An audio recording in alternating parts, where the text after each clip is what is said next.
We know that the Greens would like to see the major supermarkets broken up, suggesting the companies are literally too big.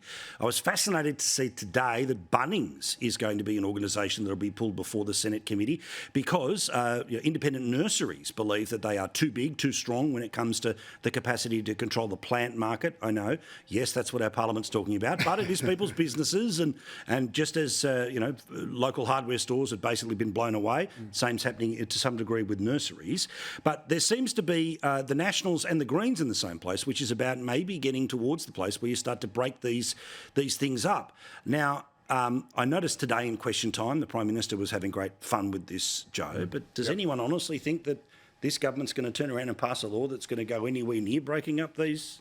Yeah, I don't think it can politically, and I'm not necessarily sure that it wants to, both politically and economically as well. Although I do know that Alan Fells thinks that there should be these divestment powers there. So I think yes, give them the powers, but I would use them. I would treat them almost as reserve powers, like just a stick that you can always point at, but never pick up. That's right, a stick that is always holstered, but that people know is there.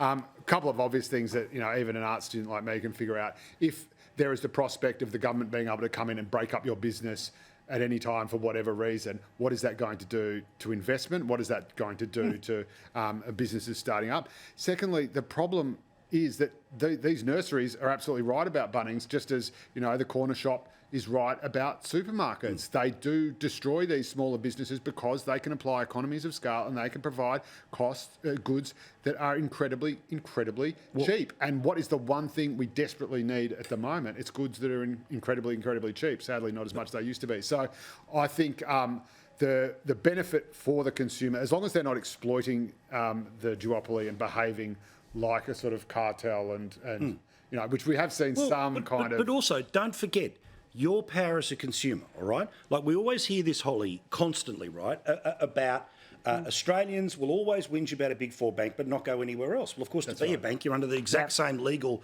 responsibilities as those Big Four banks.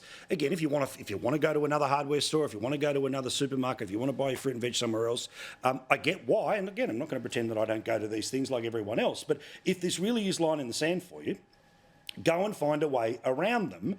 But it's interesting if the Nats and the Greens are in the same place, Senator.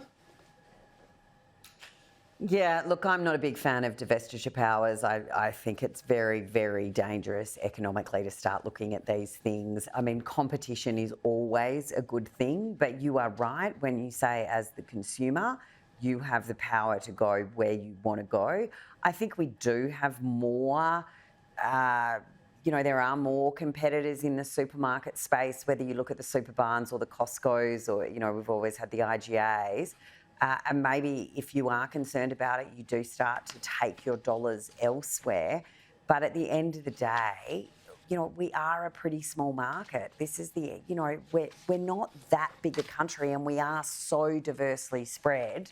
But there does need to be some consideration given, and I feel for the farmers, because the prices they are getting at the farm gate are certainly not reflected with what we're paying in the supermarket.